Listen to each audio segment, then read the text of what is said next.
The funniest thing about this kid though is like being 3 or 2 or 3, he was so like able to like, he was very logical and talkative, but like when he was still potty training and like he knew he had to poop, but like I was like, all right, well, why don't you just go and try to use the toilet? And he's just like, nope. And I was like, I'll give you $1. He's like, thinks about it. He's like $5. And I was just like, I was like $2. And then he's like, nope. And then he just pooped his pants. And I was like, are you fucking kidding me? Like, if you can like haggle, you should be able to try to use the toilet.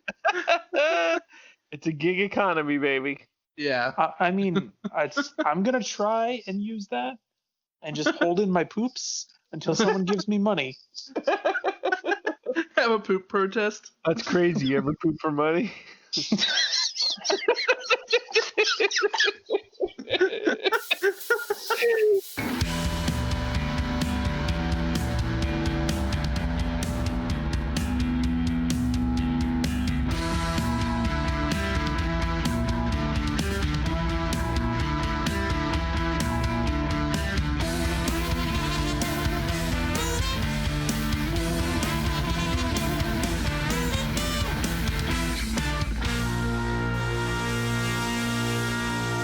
Honeys, we're home.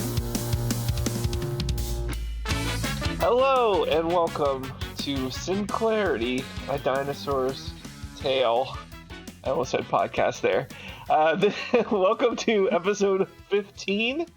I am your host. We're going to need another Timmy along with my co-host. Hi, I'm Ben Handupme. Ben Handupme. And who do we have here today as our guest, Ben? Dane Cook. Welcome to the podcast. Welcome to the podcast for the first time, Dane Cook. Also known as Stove, aka Community Couch, aka Carlos Mencia. Oh! Did we make a Carlos Mencia joke in the last episode? Somebody needs to, or else he wouldn't have any. Boom. Well, don't worry. He'll listen to this and take whatever jokes we make, so it's fine. As long as there's a greater good to our recording. I just want to make sure Ned Holness, aka Carlos Mencia, gets a nice warm bed to sleep in. Do you think he writes the Bill Cosby in prison? You know what? I don't know. Oh my god. He's like, it's part of the contractual agreement for stealing all of his material. He's like, I still got to check in on him. Can't wait for this. Yeah. Welcome, Stove, to the show. Yeah. Welcome to the Stovecast. This is episode 15. It's our Keenan and Kel Sierra. And just think what it's called in English. Sponsored by Orange Crush. We've been at this for 15 years now. That's since I was 15. Yeah, we do an episode a year. I haven't even been alive that long. At least not really living. Living is true. This is our first 14-year-old guest. Let's talk about what is that thing? What is Visco Girls? That's all I know about Zoomers. I had to look up on YouTube what a Visco Girl was, and I don't think they're real. It seems like it's a branch off of Normie Core. Like, I don't really understand for sure what's happening. I lived in a college town in Florida. I work in a college town in Tennessee. That's not real. Those aren't real people. I don't know what that is. I know people who do the thing in real life, that noise they make. I've never heard anyone anti-oop in real life. I've heard anti-oop in real life, but that's more just like to Black Twitter, I think. Like that's not like. I mean, that's not. That's not this weird. Hold on. Are you telling me that popular white influencers are stealing Black culture? That doesn't happen. I don't think. Yeah, I'm not, getting the cat out of that bag because it's probably not true. For one, cultural appropriation is just jazzing up different things. Never mind. Oh, I hate Manifest Destiny, but. Well, anyway, Today, what episode are we talking about today, Ben? We're talking about the episode of Malcolm in the Middle where he plays the game The Sims essentially, and he becomes a narcissist. Never mind. We're talking about the movie Employee of the Month, starring Dane Cook and Dax Shepard. Okay, I'll keep it real. We're doing season 2, episode 7, When Food Goes Bad. This is the Halloween episode that we didn't time our podcast correctly to do on Halloween. Nope. So we talked about The Simpsons, the only other thing we know. But this episode was released October 30th, 1991, when I was a baby. Yeah. And Tim, you were like Angelica age. I was like Tommy Pickles age. Stove, how old were you? Were you like Bill Pickles? It was 2 weeks before I was born. Okay, so you were the secret Pickles. Yeah. Yeah, that was the From secret character. From the Lost episode with the Lost Baby. The Lost Baby. If you look at it, and every single episode of Rugrats, there is a secret fetus. Oh my god. Is that like the penis? Is that like the penis in Little Mermaid? No, it's like it's the penis in all of us. No, it's like the there's a little snail in every episode of Adventure Time, or like there's an alien in every episode of the South Parks, and then there's a what's another one? Superman in every episode of Seinfeld. There's an annoying asshole in every episode of every other show I've seen. Of Dinosaurs. There's Dane Cook in Employee of the Month. and every Employee of the Month movie, except there are multiple movies called Employee of the Month. I guess I can't make that claim. Well, I mean, but Dane Cook might be a cameo. Might have a cameo. You know what a good Dane Cook movie is? Is not Waiting. The movie Waiting is not a good movie. No. But Dane Cook isn't it? He is. I rewatched that one not too long ago, and there's a lot of people in that movie. Yeah. It's something. It's got what's his name from Community. Annie Milonakis from Community. Wait, somebody who's from Community? If he was in Community, it'd be better. There's the guy that the dean always talks up as being their star alumni in Community, and they build a statue for him. I mean, what character does he play in Waiting? He's the cook that hooks up with the hostess. The cook that hooks up with the hostess, like let me think. There's the cook that's in Anger Management. As a character, the Latino guy. And yes, that guy. Okay, yeah, he's great in like everything I see him in. He seems really. Somebody I know met him and they said he was great. So that's my only celebrity story of the guy whose name I forget. I just center my life around sitcoms, so I think about that guy and I'm like, oh yeah, he cameoed in one episode of Community. That's who he is. Doesn't he do like Snickers commercials then? That sounds right. Yeah. You're thinking of Bart Simpson and Butterfingers. Oh god. You're thinking of Wilford Brimley and Bloodbusters. You're thinking of Dianetics. Dinonetics. Wilford Brimley just shows up. He's like, "You're selling a lot of books about Dianetics." He's canon in Star Wars. Is he? Wilford Brimley? Yeah, he's in the Ewok movie. The fuck is the Ewok movie? There's two Ewok movies. You're talking about Return of the Jedi, right? No, not. There's a lot of Ewoks in that one. Yeah. Well, anyway, so this episode came out in 1991. Same. Stove wasn't born yet. Neither were you. I was born. I was 1 year old.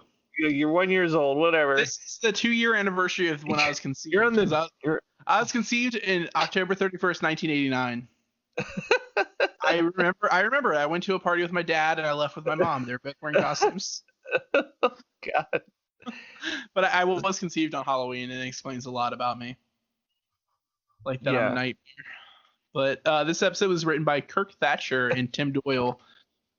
This is the first one by Kirk Thatcher, but Tim Doyle wrote Family Challenge, which was a really good episode where they get on that game show. Yeah. And Kirk and Tim both write a handful of episodes after this one, and Kirk worked for the Muppets for a long time, and like wrote and produced Muppets Tonight, and recently is directed Muppets Now. Mm-hmm. Then Tim Doyle is responsible for a lot of chaos, like Still Standing and Rules of Engagement, and a bunch of other popular bad sitcoms that I believe like my aunts watched. These are like sitcoms that your aunts watch. Welcome back to our podcast, sitcoms that your aunts watched. Today we're discussing Just Shoot Me. Just Shoot Me. Okay, but hold on. Just Shoot Me had Brian Posehn, and I like him a lot. A lot of things had Brian Posehn that weren't good, like a Tool music video for one. Well, yeah, I mean, you know. His own music video? His own music video had him metal by numbers. Yeah. My dad loved that.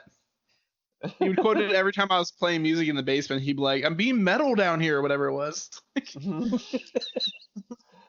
Well, so for people who don't, I was going to say, for people who don't know Stove is like a sitcom connoisseur, I would say.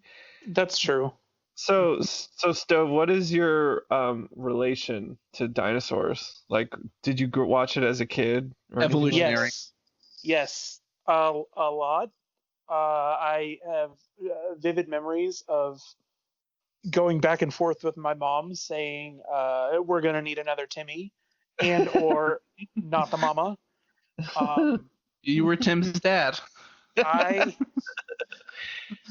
was Tim's dad. Yeah, good show. I didn't watch it for, I don't know, 20 plus years. And it's one of those things that's like just popular enough that if you find someone else that watched it, it's pretty easy to talk about. But most of the time you're like, yeah, you know, that show with the dinosaurs, it was like a sitcom. And then eventually you start to think it was just a fever dream.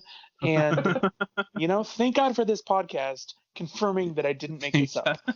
Thank God for this podcast. Sweet, we're getting in heaven now. I thought we solidified we weren't. Well, you only get into heaven if you don't take the COVID-19 vaccine. So that's a good rumor to spread. You don't want a microchip in you, you know? I want a big chip, not a microchip. A big Chippendales dancer in me. So this episode was a hot chip challenge. The one chip challenge. Yeah.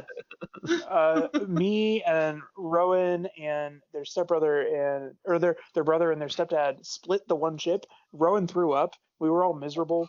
It was this episode was not a hot chip challenge. It was a hot chip joy. This episode was directed by Patrick Johnson, who has a handful of directing and writing credit. He wrote the movie Dragonheart, and I've never seen that, but I've seen that VHS cover a million times while searching through thrift stores, and that's close enough. I feel like I got the idea. Probably bad special effects because of the time, and like probably a dragon that has a lot of heart. Yeah. So like Mushu from Mulan, probably like that. That's what I assume it's about. It's the Mushu spin-off story. Straight to VHS. It's the crossover of Mushu and the dragon from Shrek. Yeah. Which gets really confusing being Mushu's the same voice as Donkey, so that every time the dragon's like, honey, you're home? He's like, no, you limp noodle. You limp noodle? You limp biscuit? Yeah. So this episode that we're talking about today, When Food Goes Bad. So a basic summary that I pulled somewhere off the internet that I did not write down. Fran and Earl go out to dinner, leaving Robbie and Charlene alone to watch Baby. However, that's the perfect opportunity for a group of oppressed food items to revolt by kidnapping the youths. Oppressed, overdressed. I mean, like, whatever you do to food items are all oppressed, I guess. And probably depressed as well. Save the animals. Ride a cowboy. A non sequitur. Yeah. Well, yeah. So, I guess we get to get into the episode. Yeah, I think we discussed our history with. I mean, did we bring up the fact? So this is a show where we watch the show Dinosaurs, and the concept is that Tim is seeing this show a bunch of times, and then I am watching it all for the first time. We have to. I realize most podcasts they go over what the podcast is about in every episode, and we don't really do that. We're just like, welcome to the deep end of the pool, motherfucker. Try to swim, you won't be able to. Like, it's not good. We assume you've already understood the canon and the characters. I mean, I assume that for one, most people who listen to our podcast are members of Mencia, so. It's definitely a genius-only podcast. You have to either be a member of Mencia or work at an Apple store. And they do you know anyone who works at an Apple store? Steve employs. Steve Careers. That's his name. The late Steve Careers. Career opportunities. Steve Wozniak from Fest. No, my God. Steve. All right. So yeah, Okay. you get the concept of the show. You know the characters. There's Ben. There's me. There's George the cat. There's Zach the producer. Yeah, we're all. And then there's our guest star so far, which is not the VV, Michelle Obama, Craig Kilborn, Joe Rogan, Joe Rogan, and Dane Cook. Dane Cook. We've had a lot of cooks on here. Too many cooks. It might be Ramsey. Ramsey Gordon's. He's a new up and comer. None of this is real. The Coen brothers. All right. Wait. Okay. Yeah. Well, The chicks who made the Matrix. We've had a lot of guests. We've had a lot of fun over the years. Speaking of chefs, the episode opens with baby Sinclair and Ethel, and she's trying to eat. She's trying to feed baby. You killed that segue so hard, Tim. I know. I'm sorry. She's trying to feed baby Sinclair, and Yeah. baby Bottle or breast? no Tail. meat. The meat bottle. Yeah, they just put a bunch of meat in a bottle. It just says 100% meat. But yeah, so the baby won't eat, and Ethel is trying to get him, and she's just like, "Eat this, or I'll kill you." Yeah, that's her conclusion to tell him about the beautiful cycle of life. But it turns out, I guess he's teething. Yeah. Yeah. So baby's teething. So Fran comes in and gives him the spray to help him. It's like dabbing rum on his gums. Yeah. What was it? Is it goo? Not. I want to say goo be gone, but that's not what it's called. Gum numb. Gum numb. That's right. Gum numb. I'm gum numb and full of cum. Yeah. And it's important to remember that because they make it it's like a focus of the episode, the name of it. But Yeah. yeah, No spoilers. I'm watching this as you recap it. all right, live stream. All right, we'll watch along. So yeah, she gives it to baby. Baby just starts like mumbling. He's just like not making any sense. This is where baby starts speaking Simlish. Yeah, and then he's like, Ethel's just like he's drooling just like his father. So this is great because when she gets back from the store with the gum numb, Grandma Ethel points out that they're running out of spoons because the baby keeps destroying them. Because when you press the baby's cheek, he goes berserk. It's like a berserk button trope, and like destroys the fucking spoon, I guess. Yeah. Maybe that's why I don't have any spoons ever. Metaphorically speaking. So yeah, but when Fran comes in, she starts talking about going out to eat with Earl, and Ethel immediately is just like, "Oh yeah, you should go out. Maybe you'll meet someone there." I mean, she's not a polyamorous. That's a different type of dinosaur. So I don't know why she thinks that she's going to go out and just cheat on Earl. But she is also going out with Earl. But Ethel, she just says, that doesn't mean you have to come home with him. Yeah. Earl does have the the right amount of negative swagger that I could see him going out to dinner with his wife and she goes in with someone else. I mean, I don't know why this didn't cross my mind as I was watching it, but I definitely went on a date when I was in high school where my date and I ran into someone that I was in choir with, and my date made out with him during the movie. Yeah, I'm really sorry about that, Stove. That was me. That was rude of me. But what the fuck? I haven't thought about that in probably more than 10 years. If that happened to me, that'd probably be something I had to think about every single time I was hooking up with someone in order to get it going. That's like that happens to like Charlene in the show where she goes out with this guy and he sees somebody with a bigger tail, which is breasts in this show, and like dips like it's like all right, peace out, going over here with bigger jugs over here. Fuck you, Charlene. Walk home. Yeah, Maurice. Yeah, Maurice. Yeah, he's great.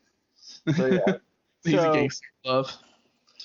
So yeah, so then after that, it cuts to Earl is in their bedroom and he's getting ready for the date, and he's kissing himself in the mirror. This is we talked about this off the air, but I do think that Earl might be gay. I'm crossing fingers. He kisses himself and he uses the spray, which is another important thing to remember for the episode. Yeah, this is just like breath spray.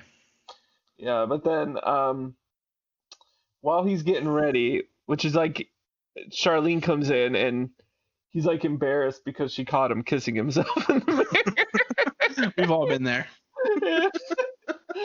And then Charlene starts asking for money, and she's like, "I need $10." He's like, "For what?" She's like, "For college." Yeah, because Charlene has already been established as pretty vapid. I don't think she's personally handling her college savings plan. Yeah, just every time she asks for $10 from someone, she needs it for her gym outfit. It's for school. Yeah. She needs to accessorize, become a real Visco girl. She's gotta get the water bottle and like. Hey, I mean, friendship bracelets and scrunchies they're not free. People like you and me. And the big shirts with a fish on them. What are they called? Real big fish shirts. Yeah, real big fish shirts. Everybody. That all the kids are wearing. Yeah. Everybody doing the fish. Yeah. So yeah. Hey, you can't do that. We're gonna get copyright claimed. Oh no. Aaron Bear's gonna show up and fucking throw a fit. That's fine. Because he's the only remaining member of that fucking band. If I see him in real life outside of context, I'm going to shout play beer and see what happens. Just play beer. He's like, we're at the grocery store. I'm like, just do it. Come on, I paid $15 for this. A cameo? No door guy. We're at Winn-Dixie. What the fuck? So Earl like so yeah. Yeah. So weird. Earl chastises Charlene because he's like, yeah, you don't understand the value of $1, and I'm thinking neither does Earl. He knows it's worth $1. Yeah, and then was it when he's like, I remember when I made my first $1, and he's like, what a week that was. Fuck the economy. Yeah. What a week that was. He probably had to push down like 5 million trees.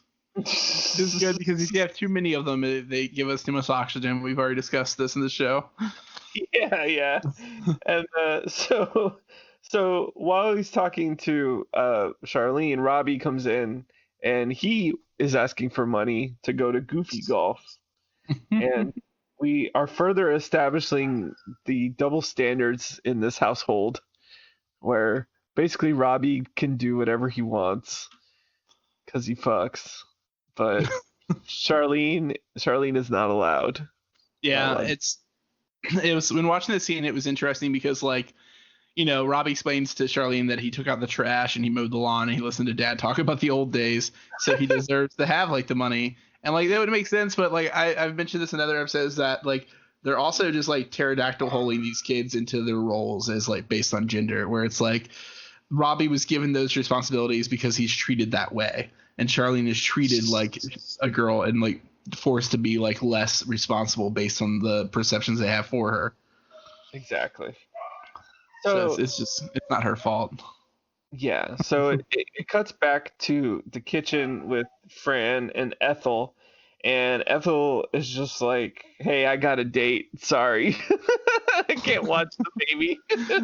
She's an asshole. Like, she just is going to just bail on babysitting for her daughter.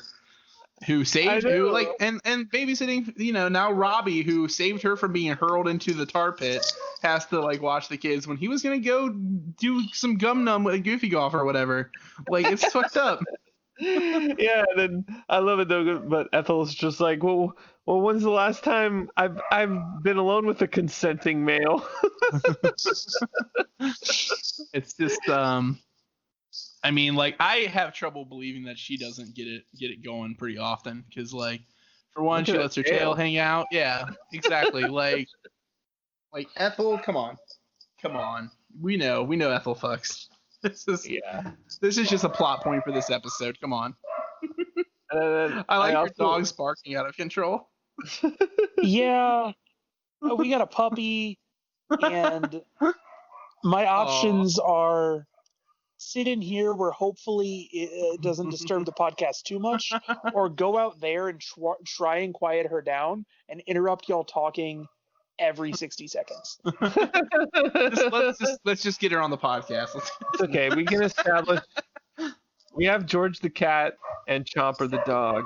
So we can this is Macy the dog. Macy. Chomper is behind me, but you can't tell because I have the Joe Rogan background on right now. Chomper's behind me, just sleeping away. He's so calm right now. I like the idea that it's not that we can't see because the background is hiding the dog, but instead that the dog is comforted by the presence of Joe Rogan. If I don't have this as my background, he starts crying. Exactly. All right, we're going to talk to the dog. Here comes the dog. This is our dog break. Hey. This is our exclusive interview with the dog. All I had to do was walk into the room. Now we're good. That's crazy. Right. Hey, has the dog ever done DMT? Macy, have you ever done DMT? That's just dog magic treats. Yeah. Macy, right. where were you on 9/11? Now we're asking the real questions. Not even born. Macy, were you at Building 7? Huh? Macy, you at Building 7? You a good girl, Macy? Were you at Building 7? Were you on the grassy knoll, Macy? Yeah. I saw you in that Woofer film. Yeah. I tried to make it work. I tried to turn it into a dog joke. Oh. The Zogbrüder film. Yeah. Zogbrüder. So yeah. So while Ethel and Fran are talking, the Gum Numb is still like working on the baby, and I love it. It's like, "Mama blub me." Fish go blub. Yeah. So Charlene asked to babysit because, you know, after the grandma popped out and Robbie gets pissed off about Goofy Golf. And, you know, Earl is just like, why don't we just hand him over to scavengers? Like, he's innocent and helpless. Yeah, but like, Charlotte, I love it though, because Charlene's just like, just pay me to be responsible. And then then like the Gum Numb must be wearing off because like Earl goes, like, he's talking about how cute the baby is, and goes to pinch his little cheek, and like they're like, Earl, don't pinch his cheek, but it's too late, and the baby starts Roger Rabbiting off and like bites Earl the fuck up. Yeah, and then I also like the more Charlene, where she's just like complaining. She's like, why does Robbie always get to be the older one?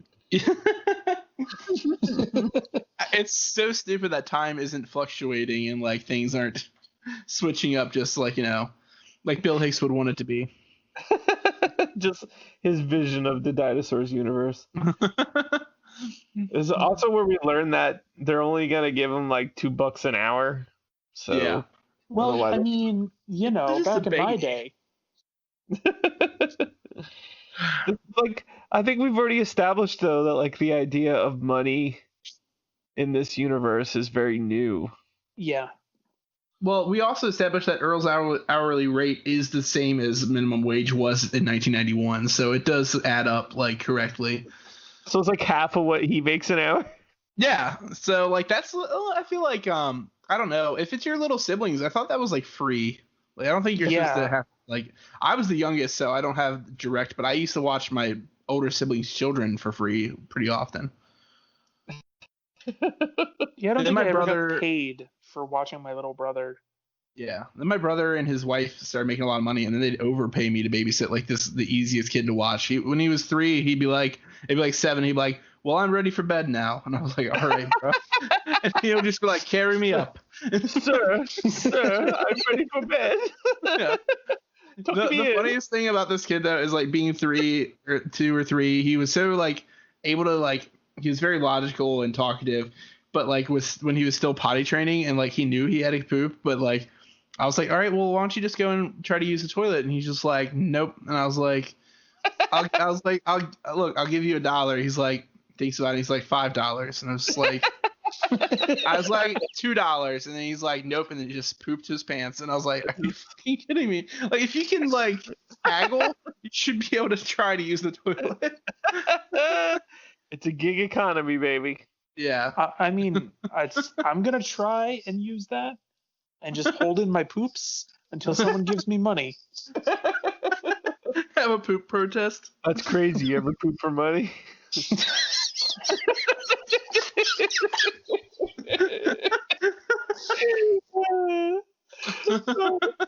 Yeah, in my only poops account. Yeah, only faps. The Earl in the confusion, Earl accidentally grabs the gum numb instead of his breath spray. So yeah, that's important to remember. And then so Fran and them agree to let Charlene do it. And no, they don't. Like, huh? They don't agree to let Charlene do it. See, you should have rewatched it. Oh, it's Robbie. I'm sorry. No, they Robbie's still gonna watch, and they give him like they write down the number of the restaurant, which is a big '90s thing that happened. I don't think my mom ever did this, like write down the number of the restaurant. Like, no. But Earl's like, don't you dare call, and like they say don't let any predators into the house, and so yeah, he takes the gum numb with him, but Robbie's supposed to still be the one babysitting, and like Earl refers to him as the boy who would never betray our trust or whatever, which is the sitcom setup. Yeah, because as soon as they leave, Robbie's like, all right, I'm out of here. Yeah, he's gonna go hang out with Spike and pick up some chicks.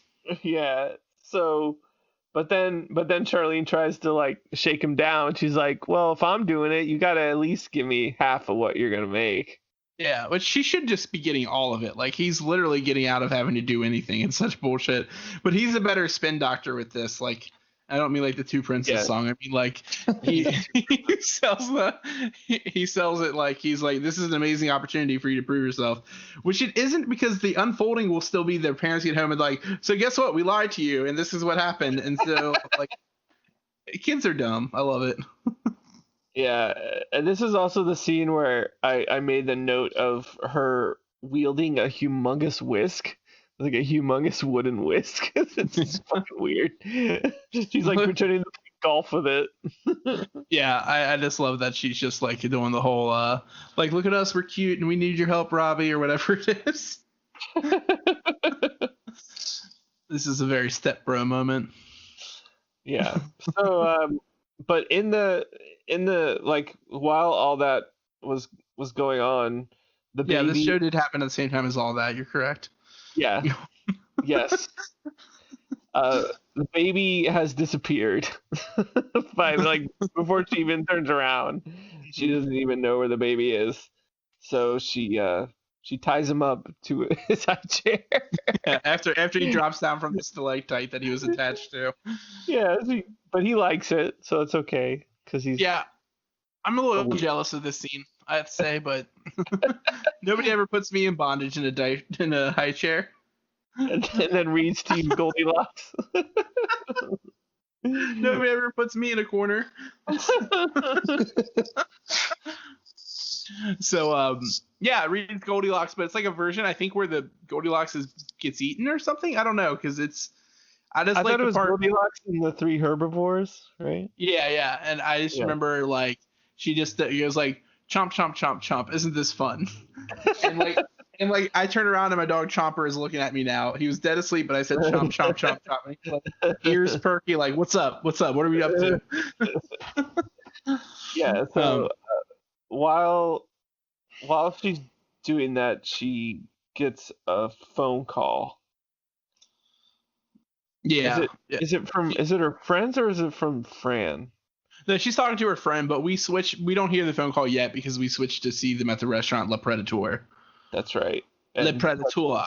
That's when Earl's like, Fran, your appetizer is getting cold. Your appetizer is getting cold. Imagine being at a French restaurant and you're a dinosaur and you're like, Garçon, bring me the garçon. I'd like to eat the garçon tonight. But yeah, Fran is wanting to like call and check home, and like she's like, if you just wait a minute, I'll go do that, and then I'll be all yours, big boy. Yeah, they're gonna fuck on the table, basically. Yeah, well, no, they're going to go to the bathroom, like sitcom style. They're gonna go fuck in the bathroom. That is one of those weird 90s sitcom tropes. Yeah. I've never done. I'm not gonna go further into the story that it reminded me of from my life, but I've never technically done that. A Burger King bathroom. Just under a bar, but like not all the way or anything. Not all the way under the bar? Not all the way to the Four Seasons or whatever you refer to finishing sex. Yes. Not the whole 9 yards. But I like it. I do like the part though when Fran is talking about how concerned she is and how she wants to call, and Earl's just like, can't we just pretend they're dead? Yeah. And so when she goes away to call, Earl's like talking to the appetizer that's getting cold, because he's still alive, and like he's just like, females, they can't help but worry, and the food's like, yeah, I'm kind of worried myself here. Every time there's like food or anything like that, I'm reminded of how Muppetsy this fucking show is. Yeah, like, all the small creatures are so like Muppets, it's out of control. But yeah, so we cut back, and Charlene is on the phone with her friends, and she's like, "Oh, my brother, he's just so annoying, you know. He's like, feed me, change me, untie me." God, I wish that was me. And then so Baby's in the other room while she's on the phone, and he manages to wiggle like out of his high chair, and this is the funny part where he like falls out on the ground and he like stands up. He's like, "Oh wait, forgot, can't walk." Oh my god! And then this is where the beautiful fridge starts talking to him, and like the little logo, the little Frigidaire logo moves out of the way, and you see the eyeball. Yeah, and the Baby's like, "Mama said not to talk to the fridge." He's like, "Oh, what a clever little fellow! Just open the door and we can play. You know, I got I'll give you a present." A present. You have a beautiful baby voice. Yeah, thank you. Bouncing baby voice. I'm gonna be Elmo too. But every time this fridge, we see the inside of it with all these creatures, I just think of like Ghostbusters and like Zool. Like it creeps me the fuck out. Zool. Like it's that scared the shit out of me as a kid. It's very creepy. So Not enough that I didn't still get in the fridge every hour, but it still scared me. Yeah. So Baby opens the fridge, lets all the little animals out. While Charlene, Charlene's still on the phone talking about how Cindy is just like a total liar. Yeah, And, and she's talking to somebody named Mindy about Cindy, and it's getting really like confusing. I think it's like a Valley Girl thing. I wrote in the notes, Charlene just be doing her nails though. Yeah. But then I like it because then she's like on the phone and she's like, "All right, look, I gotta go kill my baby brother." Yeah, now if someone else gets to it first though. Yeah. So she's in line. So she goes into the kitchen, and the kitchen's trashed, and the baby's missing. Yeah, and she was on the phone and like is trying to get Mindy's attention, and they're like, "Mindy's gone. It's just here. We're here, Charlene." And like, and like the electricity goes berserk, and then suddenly Fran calls, and Charlene's like, "Oh, Robbie's babysitting, and I'm not. Everything's fine. It's just the TV. Are you guys coming home soon?" Yeah, and all the while Earl is sitting there giving Fran's food. He's like tossing food into his mouth across the table. It's always, you shouldn't play with your food unless your food plays back, is what I've always felt. That's the caveat to that, right? I used to always make my mashed potatoes look like Pac-Man and my corn look like he was eating them, and then I get in trouble. But that was like my late 20s, I think. Last year. So the babies are kidnapped, and we find out it's by this fucking like cat thing with a cracker for an eye. It's Catmandu. Yeah. Who we learn in like a very great monologue. His name is Chow. Yeah, in the Christmas section, he's known as Chow the Merciless, but to Charlene, he's known as Chow the Delicious. And he knows his cabbage needs no introduction. Yeah. And Charlene's like, "Oh, so you're from the fridge. I get it. Like, I ate your hand." Yeah, she's like, "You might recognize this." She's like, "Oh, that was your hand." His monologue. He's like, "I spent 4 months in the cheese bin, trapped behind a wedge of Gouda, never knowing when the light would come on." And then all the little labyrinth Muppets are like, "The light, the light." Yeah. And then like Charlene makes that terrible like, "Oh, you've gone rotten" joke, which is like, "You're spoiled." I have like 100 notes about this character. Okay. He looks like the cat guy from fucking Rick and Morty. The Pickle Rick. Yeah, Pickle Rick. That's the one. Six to my stomach. The snarf or whatever it's called. I don't remember.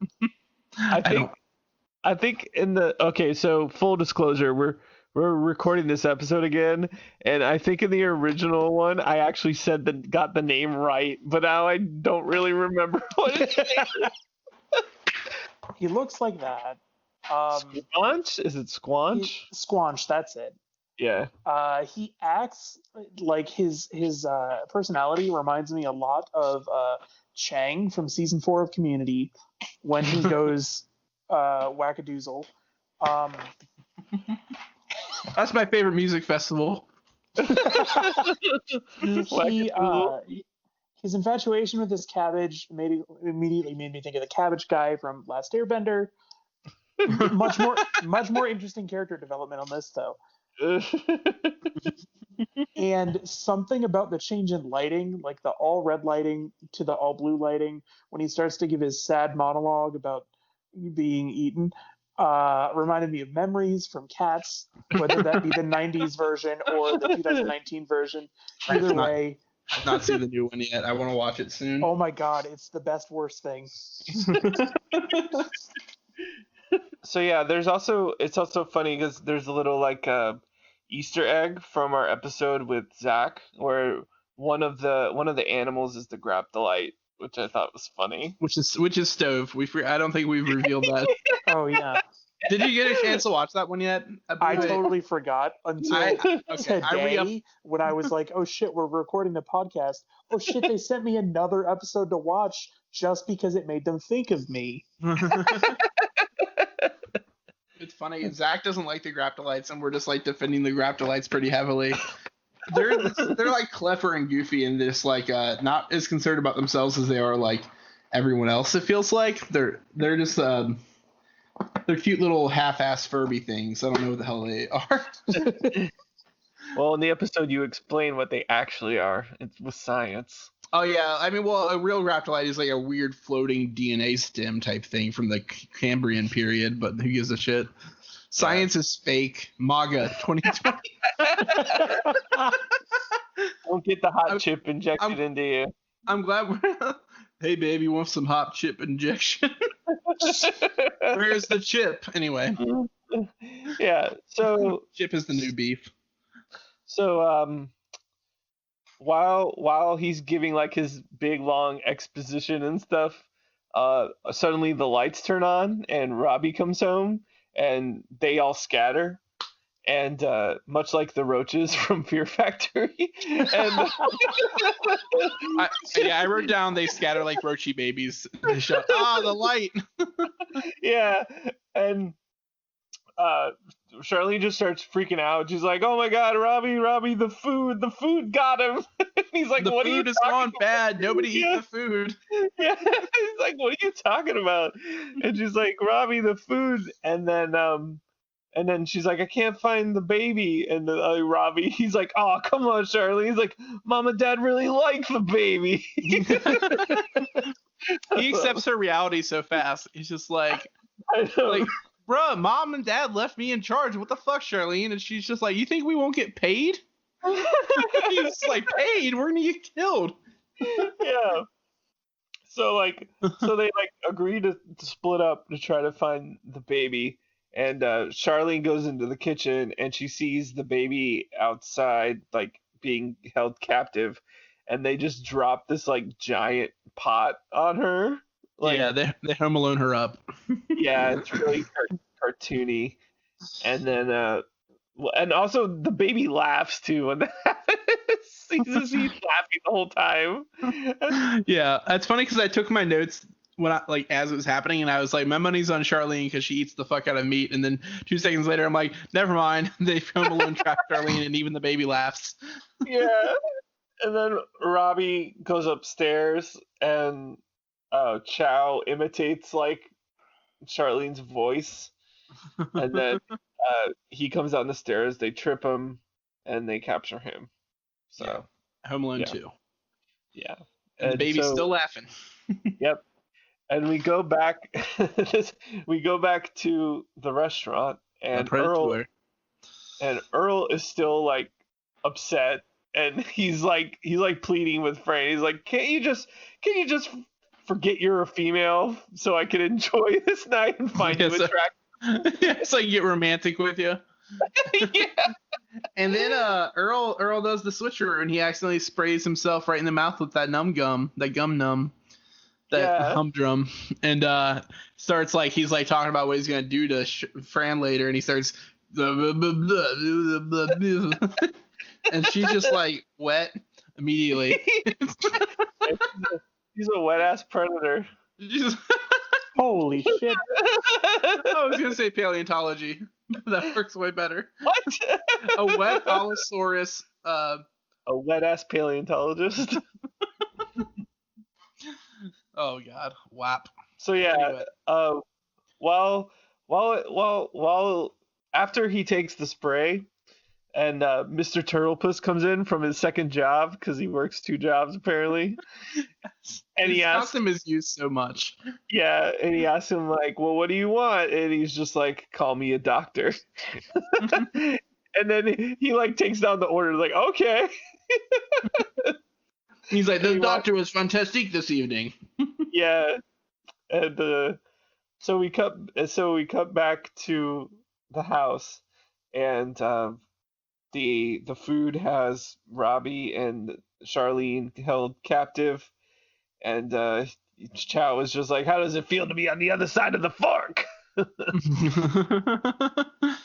And suddenly they come up with demands to set them free, or to save the baby. Yeah.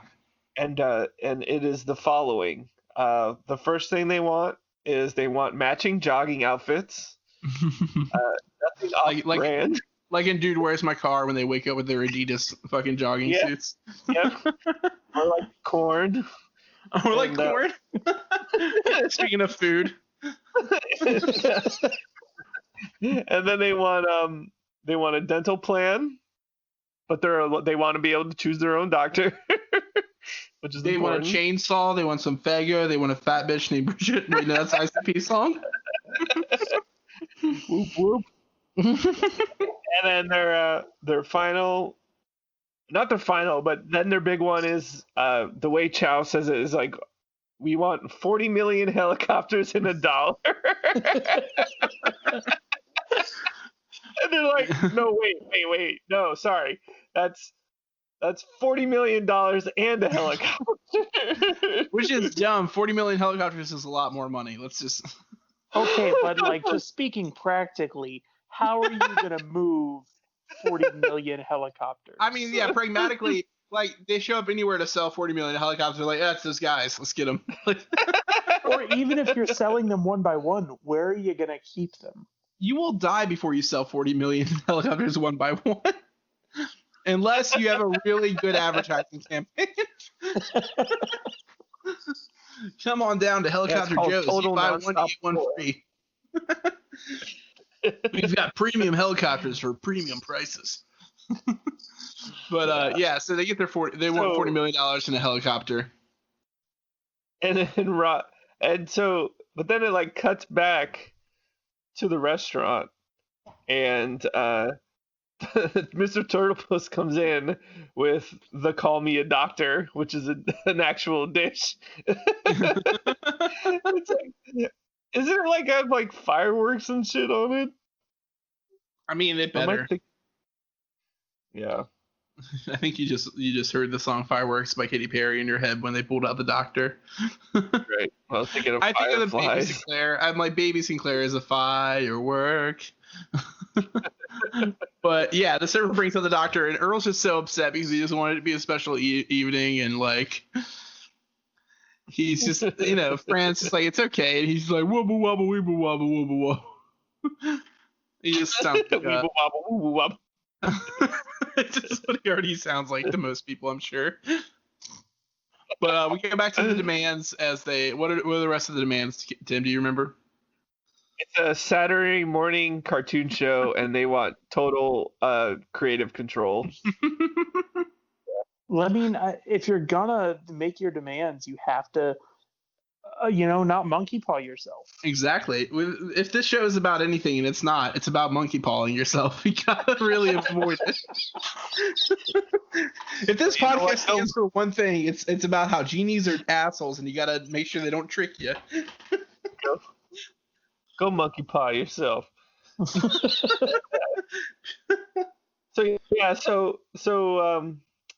Being like, it's about the movie Monkey Bone, and that's it. But yeah, your demands have been read, Tim. Yeah, and then Robbie is just like, no way, and Charlene's like, no, okay, we agree, and like Robbie's like, what are you talking about? She's like, don't worry, because she had an idea, but then at the same time, the animals are just like, well, that was easy. Yeah, they were ready for the spirited debate, and they're like, okay. Yeah.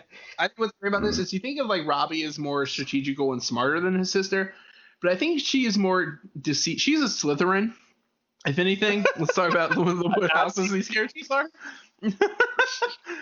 She's a chaotic. She's a good Slytherin. She's one that has never existed, and like But I just think that this is like she's more deceitful. So her thing is just like, yeah, I'll just say whatever they want me to say, then I'll trick them. Like that's her whole plan. Yeah, well, and then like they're all just like, all right, it's time for the quid pro quo. And this is when Charlene refers to Baby as Junior, which is weird because no one else calls him that. She calls him that in a few episodes. She's the only one who does that though. Weird because he's not like Earl Jr. I mean, he has no name yet. They eventually decide. No, official. It becomes official at some point. I saw somewhere on the internet. I haven't watched ahead yet, but for now, he doesn't have a name at all. Like, it's not recorded. Yeah. So while the negotiation, while they're like talking, they bring the baby, and Chow like threatens to feed them to the cabbage. He's like, I'm gonna feed you to Cabby, and then Charlene. Okay, is this when Robbie tries to run away? Yeah, Robbie like shouts like, "Now, Charlene, run for it!" and he kills the cabbage. Yeah, he says like, kicks Cabby. Cabby goes up and smashes against the ceiling, and like Chow is like so mad, and so it's like he escalates the violence, and Charlene, using her Slytherin Nazi skills, is like, she's like, you know what? You should eat the baby first. Yeah. I was like, this is where like the Chow's just like, my name is Chow, you killed my Cabby, now we're gonna eat you. Like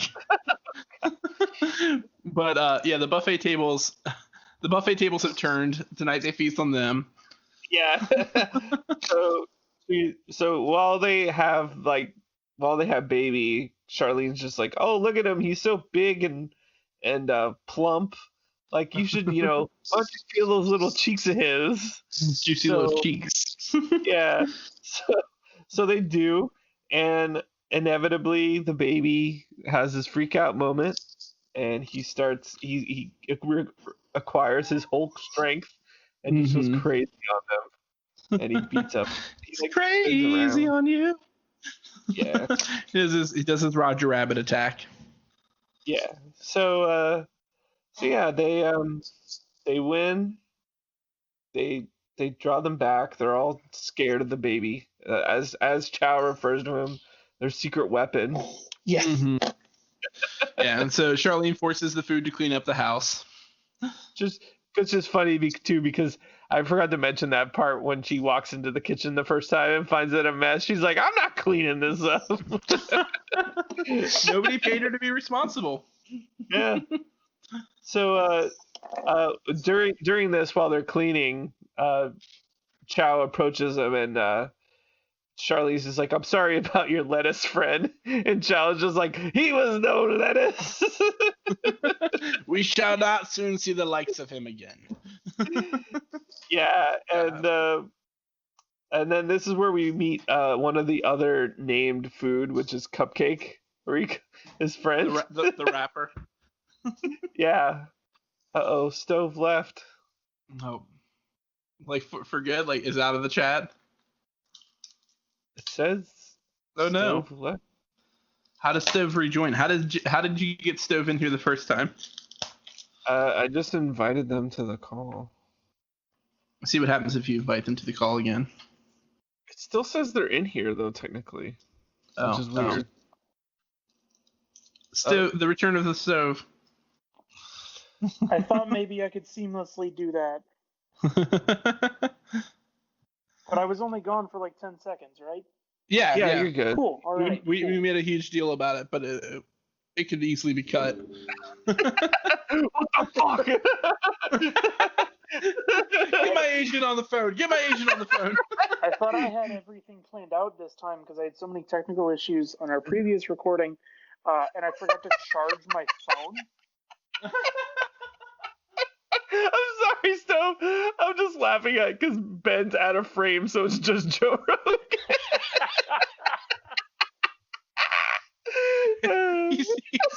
he's fucking me right now. Are you? Is it in yet?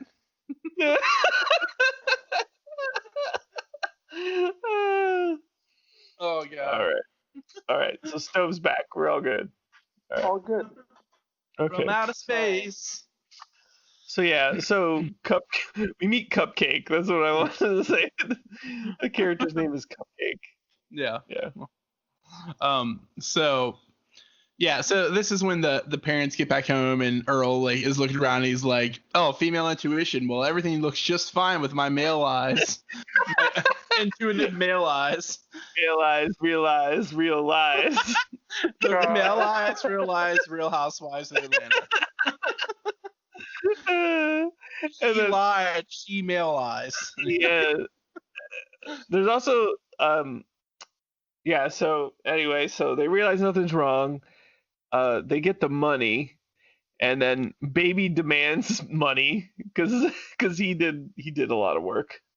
Yeah, and he just is okay with a negotiation where they say no, and he's like, deal. yeah, he's like, pay me, and they're like, no. He's like, deal. Yeah, but they're like, why are you paying Charlene? You were the one babysitting, and like, you want to explain what's going on here? And Robbie just says that he got all sick, and like Charlene took care of him, and she's the best. Oh, blah, blah, blah. She's a tomato now, and like, and Earl's just like, this is a genuine family milestone. I'm going to bed, and Robbie's like, Dad. Robbie thinks it's really funny. Yeah, he thinks he's like fucking yucking it up. It's probably because he has to listen to his stories all the time. He thinks his dad is hilarious, and it's so funny because his dad's so mean to him specifically too. Yeah. Yeah. So yeah, that's basically the end of the episode. Oh yeah, I think there's a little moment, the little sitcom ending where Fran is like, "Are you still sick, Robbie?" And then Charlene's like, "He just had some food that didn't agree with him." And then Baby and Robbie laugh, and Fran's confused. And then the Boy Meets World song comes on, the little jingle at the end, boom, boom, boom, boom, boom, boom. Because they use the same scene transition music as Boy Meets World does. Michael Jacobs was lazy. He was not paying for 2 sets of songs for transitioning scenes. That stuff happens more often than anybody cares to talk about.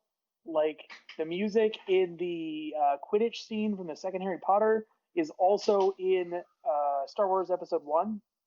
Because John Williams was scoring 5 movies at once, and it was just like, nobody's gonna fucking notice. Well, this is like I remember watching like riff tracks or whatever do like Jurassic Park with Weird Al as the guest like years ago, and he was like, the John Williams song's playing, and Weird Al's like, well, I was gonna do a parody of a John Williams song, but he already has covered that market by doing his own parodies of his own songs. I was like, damn. I think one of my favorites is like the dude who does Pirates of the Caribbean does like Gladiator, and it's almost the exact same songs, but he changes, like adds 1 quarter note per thing or something like that. Like it's almost exactly the same, like bump bump ba-da-da-dum, ba-da-dum, bump ba-da-da-dum. It's just ridiculous. Hans Zimmer. Yeah, Hans Zimmer. That makes me think of like fucking Bruce Willis. Yeah, that makes me think of Die Hard. Hans Gruber. Yeah. So, Alan Thickeman. That's the episode. Yeah, that's When Food Goes Bad, season 2, episode 7. So, anybody got like some food for thought? Some final thoughts? I thought it was pretty good. I like most of the interactions with Fran and Earl at the restaurant. I thought those were funny. I like that Earl wanted to be less of a woman so he could romance her. I did enjoy that. Yeah. The moment, because this is the first episode I've watched in a lot of years, the moment when Baby jumps out of, toward the beginning of the episode, when Baby jumps out of the high chair and is hanging from the stalactite or stalagmite or whichever one is which. And Stalagmite's got an M in it. Oh, that's right. That's right. The stalactite. The lower half of Baby, you see like his legs and tail. It's been so long since I've seen a full body image of Baby that I felt like I was seeing something I wasn't supposed to. Like a dog walking on its hind legs or a teacher outside of school. Yeah. Yeah. Or watching movies made in the 70s, but they're in HD, so it looks real and like live. Or Employee of the Month starring Dane Cook. And Dax Shepard, the podcast king. Yeah. But that's crazy. Did you ever eat pant? But yeah. I liked it. I liked this episode. It was a very Jim Henson-y episode. Rest in peace. Yeah. Like this is like the most like the puppetry. I love like the shit when it gets full on labyrinthy. I love it. Yeah. The babe. What babe? The babe with the hurt gums. What hurt gums? Power of gum numb. Humdrum bum bum. Yeah. I saw my baby hanging from a stalactite. That shit was It tight. wasn't right. Mama My blubbed me. baby's mama's gone and left the baby with Charlene. It's obscene. Anyway, that's gonna be the next parody song. That's gonna be should never been made. We still gotta do the Goodbye Earl parody of Dixie Chicks or the Chicks, whatever. Yeah, you gotta do that one again. We gotta do the Hypnotized parody from Biggie Smalls. Because there's already a music video for it. We just gotta do it. You said Hypnotize, and my brain went straight to System of a Down, and I'm not proud of that. Mesmerize, hypnotize. The lies from the Democrat. What a band. That System of a Down, I think were better than I gave them credit for at the time. I feel like they're fine. Okay. Like they have some decent riffs and some fun melodies. Rowan's brother really likes them, and I try and find middle ground with him and I, because there's a pretty significant age difference, and we don't have a lot of common interests. So when he brings up a band that I like, I'm like, oh, hell yeah, let's talk about that. The first 3 records are really good. Mm-hmm. And then they put out 2 records at once, which was stupid. It's never a good idea. I don't even like when I have to listen to more than 8 songs by a band. Right? Why do they do that? You don't even put out full lengths, just put out EPs and splits. That's what I'm into. I have no attention span. I did not like, when Mesmerize and I did not like any of that. I was like over it by then. Like there's some decent riffs, but nothing like if that was a new band, I would be excited. But comparing that to everything they put out before it, it's just like, remember when you were heavy? Maybe it's because he left America when Bush won. Like he didn't have all that stress that was causing him to write some good songs.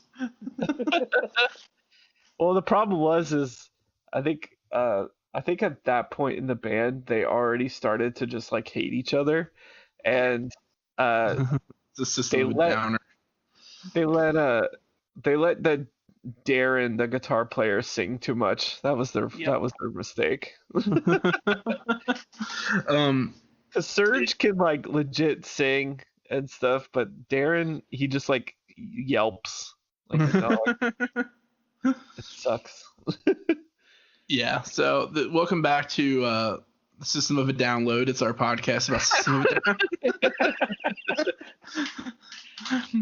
And we mostly just discuss just weird vocal melodies and just da da da da da da da. Yeah. We discussed that.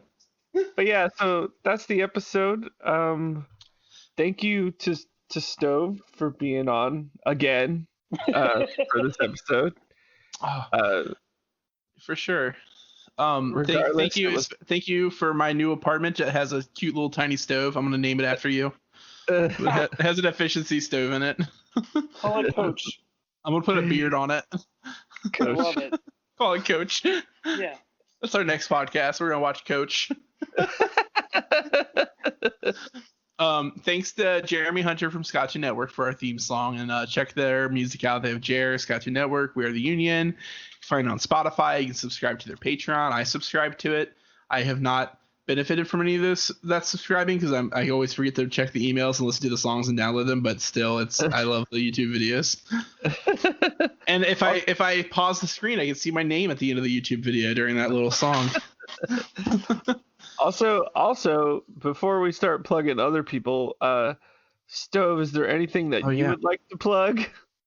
The first time we recorded this, there wasn't, but since then there is. Hell yeah. I make what kind of music it is, pop music. Like imagine if Beach House put out a Hello Goodbye record. I don't have the facilities to imagine it. Well, that's okay. You can just listen to I have a project called Geography Joke. I have a single out right now. I have an EP coming up very soon. I'm on Facebook. I'm on Instagram. I'm not on Twitter because I don't know how to use it. I don't either. I have a Twitter and I tweet at Donald Trump about smoking spice, but that's about it. I don't know what else to do with it. Cool, but have you ever smoked spice? I can't believe they named second biggest mountain in the world was named after spice. K2, come on. It's real tangent here, but let's talk about the fact that there's like a really small like generation of people, and we all have spice stories, and everybody a little bit older than us has no idea what that is, and like millennials don't know what it is, and I'm just like, oh yeah, I smoked spice once, and kids are like, what the fuck does that mean? And I'm like, oh buddy, oregano. Just say oregano to spice. Yeah. No, we're gonna start a podcast on Spice World where we interview people between the ages of 25 and 33 about the times they've been around people on spice or smoked spice.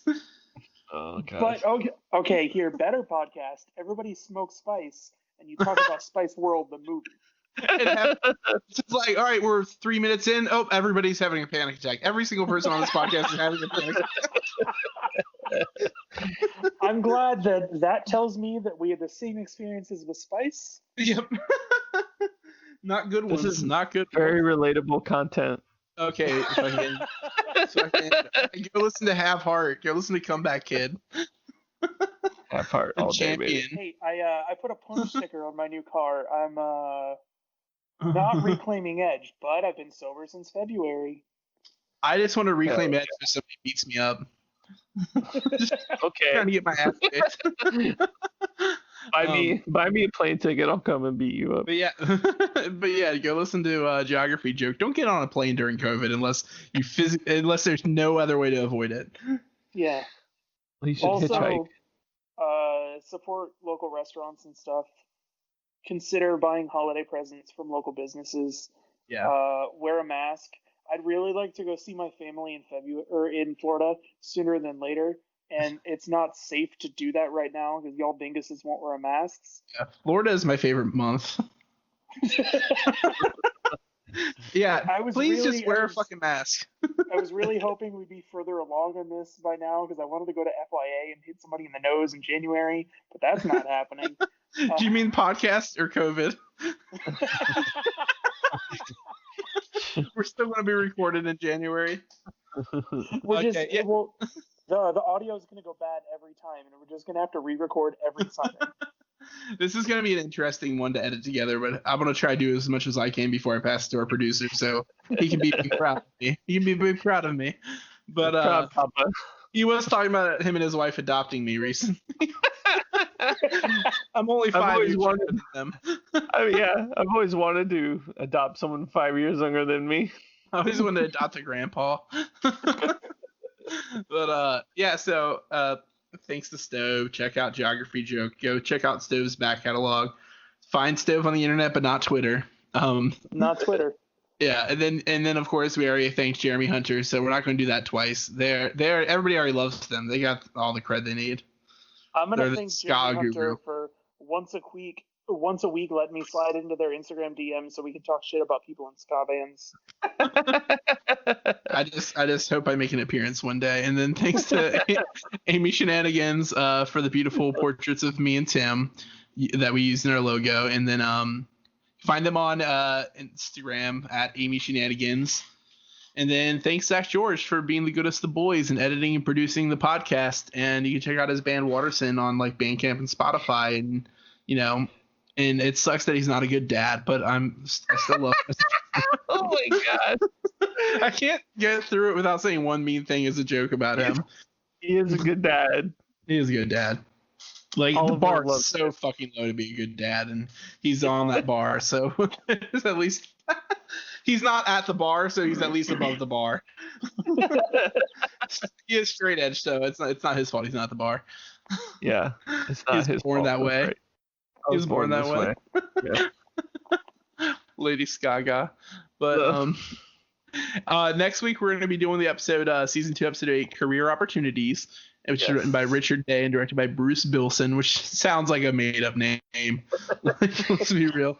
Bruce Bilson. But yeah, so you can check us out on Twitter, Instagram, Facebook. It's all at A Dinosaurs Tale. You can check us out at riotearl.tumblr. You can check us out at dinosaurs.gay or dinosauruspodcast.com. We're fucking all over the internet. You can check us out at www.cnn.com. Hopefully, if this next stunt I'm pulling works out, and then a quick story about dinosaurs.gay. Out of here. I sent my friend your YouTube video with the TikTok format where you do the dinosaur facts. I sent it to him, and he's watching it. He watched it, and then he texts me back. He's like, "Oh wow, Dinosaurs Gay is actually real." I'm like, "Yeah, what?" That's our website. My friend Olivia bought it for us, $30 a year. Shout out to Olivia. For Newton John for getting physical. Check out the movie Grease. Yeah. Don't listen to the Grease DP by Les and Jake. It's awful. Listen to Sinclairity A Dinosaurs Tale. Yeah, thanks for listening. Rate and review and comment. Next week our guest is Joe Rogan and Ben Shapiro. We're doing a double feature. We're gonna pay him money to not talk. Yeah. One of these days you'll get Dane Cook. I just know it. Hopefully he never hears this episode.